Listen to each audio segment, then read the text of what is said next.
চাচা, আপনি? হ্যাঁ, আমি কেউ না। চাচি, আপনিও? এতদিন তো বড় লোক হয়ে ঘরের মানুষের হক মেরেছেন, আর এখন গরিব সেজে গরিব মানুষের হক মারছেন। ওনাদের আর কিছুই নেই অনেক।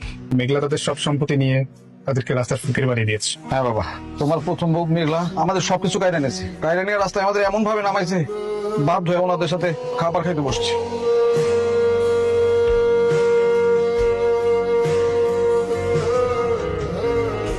কি ব্যাপার, কে চলে যাচ্ছে খাবার না নিয়ে? অনেক, এটা তো রাতুল।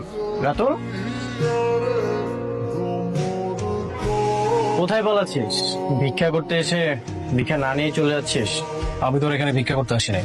এখন এত অহংকার তোর মতো বেইমান বিশ্বাসঘাতকের এর চেয়ে কোন পরিণতার হতেই পারে না। অপেক্ষা কর, দিন তো মাত্র শুরু। দাদু, তোর মনে আছে এই রাস্তায় এই ফুটপাতে তোকে কুড়িয়ে পেয়েছিলাম, তোকে বন্ধু বানিয়ে বুকে জড়িয়ে ধরেছিলাম, কিন্তু সেই তুই কি করলি? আমার এই বুকেই ছুরি মারলি। প্রকৃতি কি বিচার দেখ, যে রাস্তায় তোকে কুড়িয়ে পেয়েছিলাম সেখানটাতে তোকে পৌঁছে দিয়েছে। বাবাজি, মানতাছি আমরা ভুল করছি। বাবাজি, তোমার তো মন অনেক বড়। আমাদের না থাকার কোনো জায়গা নেই, খাওয়ার কোনো জায়গা নেই। তুমি আমাকে একটু আশ্রয় দাও বাবাজি। আপনাদেরকে আমার বাসায় আশ্রয় দিয়ে জীবনের সবচেয়ে বড় ভুল করেছিলাম। আপনি আমার অনেক ক্ষতি করেছেন, আর একটা ক্ষতিও হতে দিব। সাপের বিষ নামলেও সবুজদার স্বভাবটা কিন্তু কখনোই পরিবর্তন হয় না। ঠিক তেমন বেঈমানকে ক্ষমা করা গেলেও বুকে টেনে নেওয়া যায় না। লাগলে 2 প্লেট খাবার বেশি নেন, কোনো সমস্যা নেই, কিন্তু এই অনিক চৌধুরীর বুকে আর কখনো স্থান হবে না। সাবির, বাকি যারা আছে সবাইকে খাবার দিয়ে বাসায় এসো। বৃষ্টি, চলো।